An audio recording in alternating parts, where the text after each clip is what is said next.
El Salvador ha pasado de ser el país más peligroso del mundo, literalmente, el país más peligroso del mundo, a estar en camino a ser el país más seguro de América.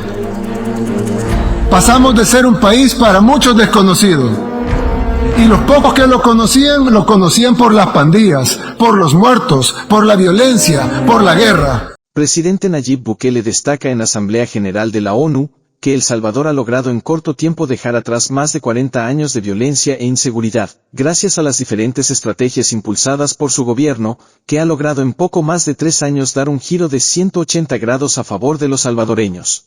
Les traigo un saludo de la tierra de los volcanes, del surf, del café, del Bitcoin y de la libertad. Casi todo lo anterior es fácilmente verificable. Cualquiera que vaya a El Salvador encontrará las mejores playas para surfear del mundo. Volcanes por todas partes, un café increíble, podrá caminar con paz y tranquilidad por cualquier rincón de nuestro país y especialmente encontrará un pueblo unido, luchando por su libertad. Y eso es precisamente lo que vengo a hablar en este podium, en la Asamblea General de las Naciones Unidas, de libertad. La que añora mi pueblo y la que añoran todos los pueblos del mundo. Y es que libertad es una palabra que se dice muy fácil, pero que requiere de lucha, perseverancia y muchos sacrificios para que sea verdadera. La libertad de escoger hacia dónde vamos y cómo lo queremos lograr. La libertad de definir nuestro camino como seres humanos. Pero para ser libres, como mucho de lo que nos define, depende de cómo nos ven los demás, pero principalmente de cómo nos vemos a nosotros mismos. Por lo tanto, además de decidir que queremos ser libres, es requisito indispensable que los poderosos respeten nuestra libertad. Yo vengo de un pueblo que durante mucho tiempo se vio a sí mismo como menos que los demás. Vengo de un pueblo donde nunca habíamos tenido el valor de tomar nuestras propias decisiones. Vengo de un pueblo donde nuestro destino siempre fue controlado por otros. Vengo de un pueblo que solamente es dueño del país más pequeño del continente americano y que incluso esa pequeña propiedad sobre ese pedacito de tierra, que apenas se ve en el mapa, no es respetada por países que tienen muchísimo más territorio que nosotros, muchísimo más dinero y muchísimo más poder, y que piensan correctamente que son dueños de sus países, pero piensan incorrectamente que también son dueños del nuestro. Y es que un grupo de países poderosos no solo tienen mucho más que todos los demás, sino que también creen que son los dueños de lo poco que tenemos los países que no somos poderosos. Es como si alguien viviera en una casita muy pequeña y humilde, pero que tuviera un vecino muy rico, cuya casa es un hermoso, gigantesco palacio, con inmensas extensiones de tierra y tesoros inimaginables. Quien vive en la pequeña casita respeta y admira a su vecino. No le molesta que sea inmensamente más rico que él. Él está feliz en su pequeña casita, pero ha decidido mejorarla, pintarla, arreglarla y amueblarla mejor. Con esfuerzo, claro, pero está seguro que valdrá la pena. Todo bien hasta ahí. Hasta que el vecino rico decide que su vecino pobre no tiene el derecho de arreglar su casa. No tiene el derecho de comprar otros muebles o pintar las paredes. El vecino rico ha decidido que no solo es dueño de su palacio, sino que también puede ir a dar órdenes a la pequeña casa de su vecino pobre. Y la orden es que todo tiene que seguir mal, como estaba antes. Los arreglos no están autorizados. El vecino pobre no tendría por qué adversar a su vecino rico.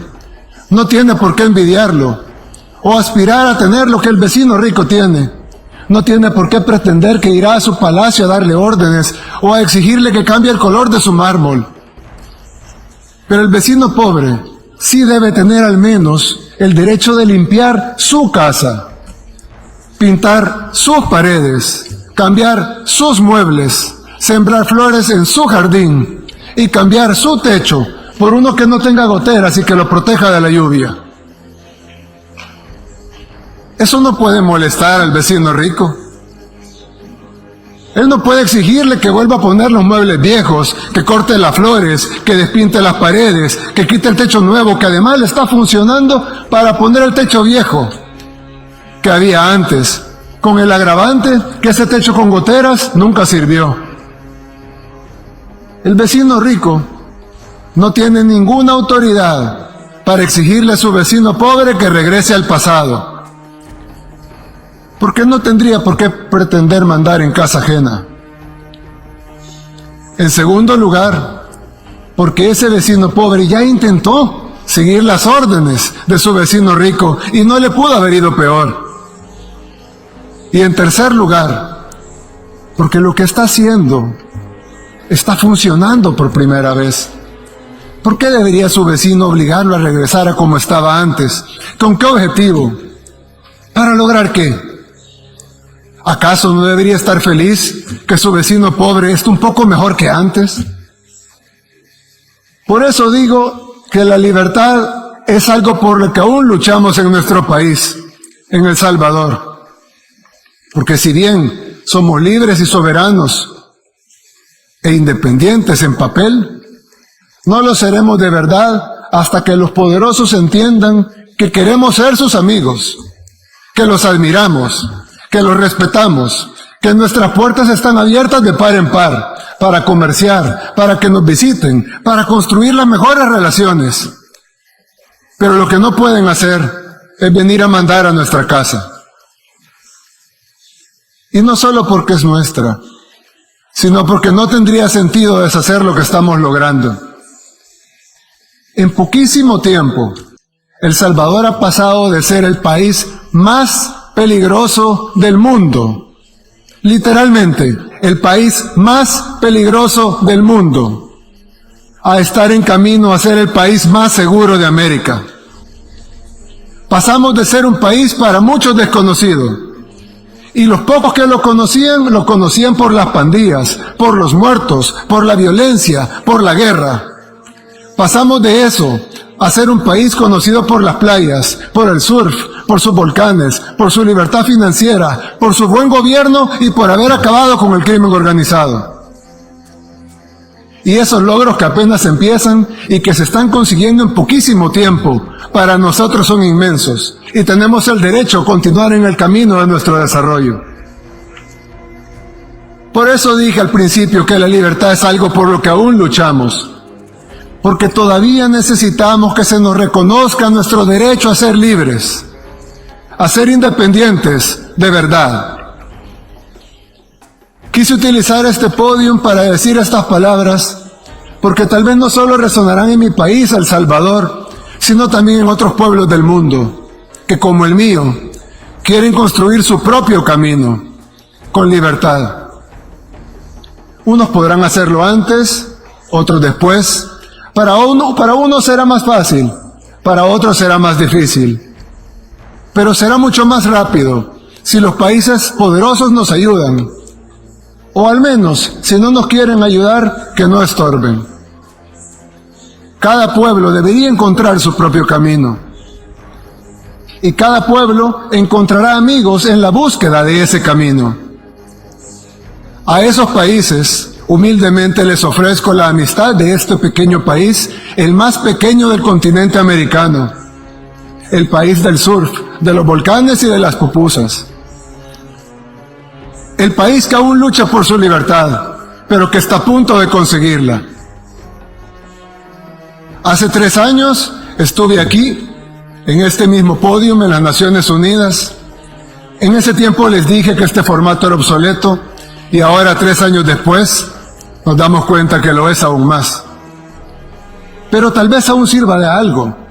Tal vez sirve entre muchas otras cosas para que este representante de este pequeño país, el más pequeño del continente americano, humildemente les recuerde que estas Naciones Unidas no se crearon para dividir, para destruir o para someter, sino para relacionarnos, para trabajar juntos, para construir una mejor comunidad de países y para buscar soluciones a los problemas del mundo.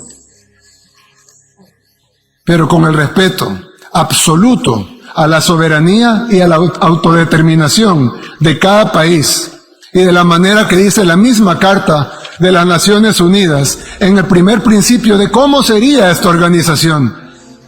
La organización está basada en el principio de la igualdad soberana de todos los pueblos. Y como dice uno de los principales propósitos por los cuales se fundaron las Naciones Unidas, fomentar entre las naciones relaciones de amistad basadas en el respeto al principio de la igualdad de derechos y a la libre determinación de los pueblos. Tal vez el cambio del mundo unipolar al mundo multipolar del que tanto se habla sea mejor si en lugar de pasar a ser de una superpotencia a varias superpotencias, pasemos mejor a un mundo en donde cada pueblo es verdaderamente libre de construir su propio camino y donde en esta comunidad de naciones aportemos todos, los grandes y los pequeños, desde nuestras experiencias y nuestras capacidades, a solucionar los problemas de la humanidad. Nadie pudiera estar en contra de eso. Pero al igual que con la libertad, fácil es decirlo, pero difícil es que sea realidad. Vine hasta acá a pararme en este podium en un formato en el que ya no creo, para decir algo que lo más probable es que de todas maneras no cambie la forma de que los países poderosos ven a los demás, pero tal vez sí cambie la forma en que los países en vías de desarrollo nos vemos a nosotros mismos.